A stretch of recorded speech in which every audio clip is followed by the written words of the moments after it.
ये भ्रष्टाचार की निशानी है, समझ रहे हैं आप? और यही भ्रष्टाचार की निशानियां होती हैं। जहाँ भ्रष्टाचार की निशानी नहीं होती वहाँ पे सारे साइन पूरे होते हैं। सेक्रेटरी बहुत बड़ा रैंक होता है, कलेक्टर तो उसके बच्चे के बच्चे के बच्चे के बच्चे के बच्चे के बराबर होता है।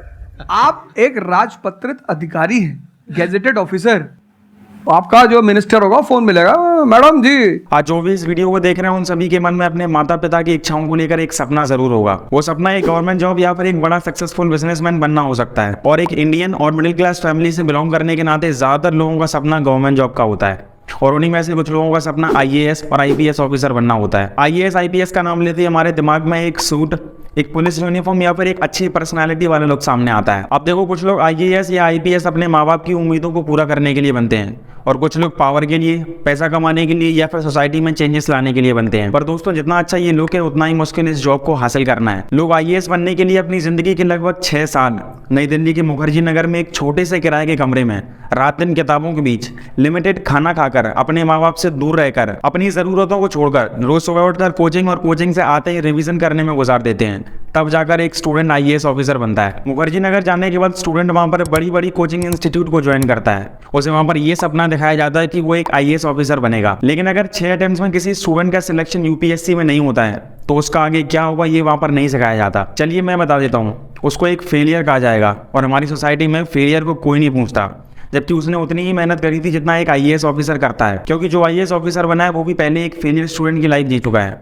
तो फिर आखिर क्यों फेलियर को कोई नहीं पूछता? तो दोस्तों, आज हम इस वीडियो में यूपीएससी की डार्क साइड के बारे में बात करेंगे, जिसके बाद आप इस सपने की ओर कदम बढ़ाने से पहले एक बार जरूर सोचोगे। यूपीएससी इज दिस, वो एकदम इनकम्प्लीट जर्नी है। We started it and it didn't go anywhere and that is it. मैंने खुद ने भी अपना पूरा सर्कल ख़त्म कर दिया था, मेरे पास फ्रेंड्स भी नहीं बचे थे, मैं कहीं बाहर जाती भी नहीं थी। यूपीएससी एग्जाम में हर साल लगभग 11 लाख एस्पिरेंट्स अपने आईएएस आईपीएस के सपने को लेकर एग्जाम में बैठते हैं, मगर इनमें से सिर्फ 10,000 स्टूडेंट्स ही मेंस के लिए सिलेक्ट हो पाते हैं, जिनमें से सिर्फ 1000 बच्चों की वैकेंसी निकाली जाती है। और उनमें से भी सिर्फ 180 स्टूडेंट्स आईएएस ऑफिसर के लिए सिलेक्ट हो पाते हैं। जो स्टूडेंट ऑफिसर बन जाता है उनकी हर जगह तारीफ होती है, उनका फोटो न्यूज़पेपर, टीवी चैनल्स में आता है, लोग उनका बड़ी धूमधाम से स्वागत करते हैं। मगर उन बाकी 10,99,000 स्टूडेंट्स को कोई नहीं पूछता जिन्होंने ऑफिसर बनने के लिए अपना 100% दिया था। जो स्टूडेंट ऑफिसर नहीं बन पाते वो डिप्रेशन में आकर कुछ गलत कदम उठा लेते हैं, जिसका अंजाम उनके परिवार वालों को भुगतना पड़ता है। ऐसी ही कहानी एक 28 साल के एस्पिरेंट ब्लेसन पोटोचाको की है, जिसने 2 अटेम्प्ट्स में फेल होने के बाद 5 जून 2022 को सुसाइड कर लिया। ठीक है, ऐसे ही नोएडा में एक एस्पिरेंट जो कि एक बैंक एम्प्लॉय था, उसने अपनी छत से कूदकर जान दे दी, कारण कि वो अपने 2 अटेम्प्ट्स के बाद भी ऑफिसर नहीं बन पाया। जब सेम यही बात यूपीएससी के टॉपर ओमकार मधुकर पवार से किसी इंटरव्यू में पूछी गई कि आखिर ऐसे स्टूडेंट करते क्यों हैं, आखिर उनकी सुसाइड करने की क्या मजबूरियां होती हैं,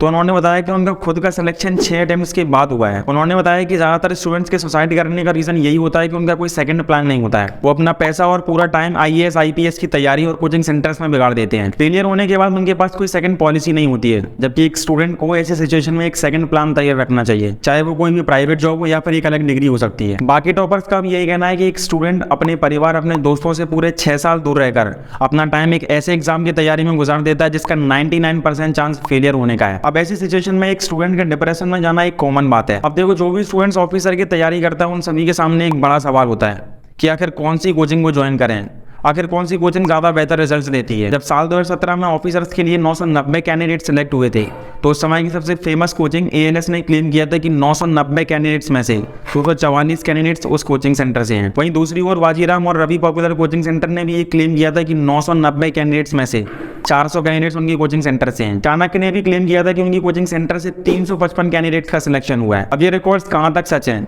ऐसे में कोचिंग सेंटर्स पैसों के लिए सिर्फ झूठ बोलते हैं, वो सिर्फ झूठी अफवाह फैलाते हैं कि उनकी कोचिंग सेंटर से इतने कैंडिडेट से सिलेक्ट हुए हैं। अब बात जब पैसों की करी है तो इन कोचिंग इंस्टीट्यूट्स में एक स्टूडेंट की फीस 1 से 2.5 लाख तक होती है। इसके अलावा मॉक इंटरव्यू और अदर सर्विसेज के लिए उनको अलग से पे करना पड़ता है। ये फीस एक अमीर फैमिली के लिए एक बहुत छोटी रकम है, मगर उन लोगों का क्या जो अपने बच्चे के एक अच्छे फ्यूचर के लिए अपनी ज़रूरतों को छोड़कर रात दिन काम कर पैसा जमा करते हैं। पैसा कमाने का ये डर्टी गेम इतना ज़्यादा बढ़ गया कि कभी कभी कोचिंग इंस्टीट्यूट पैसा कमाने के लिए एक ही स्टूडेंट का नाम बार बार लेते हैं और कहते हैं कि ये स्टूडेंट हमारी कोचिंग सेंटर से हैं, जबकि उस स्टूडेंट को ये खुद को नहीं पता होता कि उसने ये कोचिंग सेंटर कभी ज्वाइन किया भी था या नहीं है। अब ऐसी कंडीशन में कोचिंग इंस्टीट्यूट्स का झूठ बोलना ये सही है या गलत, आप हमें कमेंट करके जरूर बताएं। अब देखो, इतना सब कुछ करने के बाद अगर कोई स्टूडेंट ऑफिसर बन जाता है तो वो सोचता है कि अपने देश से करप्शन को हटाएगा, देश में तरक्की लाएगा, लेकिन ऐसा कुछ भी नहीं है। ये सब कुछ करने से पहले उसकी सारी जिंदगी ट्रांसफर में ही निकल जाएगी। ठीक है, ऐसा ही हुआ था एक honest IAS officer Ashok Khemka के साथ। उनकी 29 साल की उम्र में 54 बार ट्रांसफर हुआ था।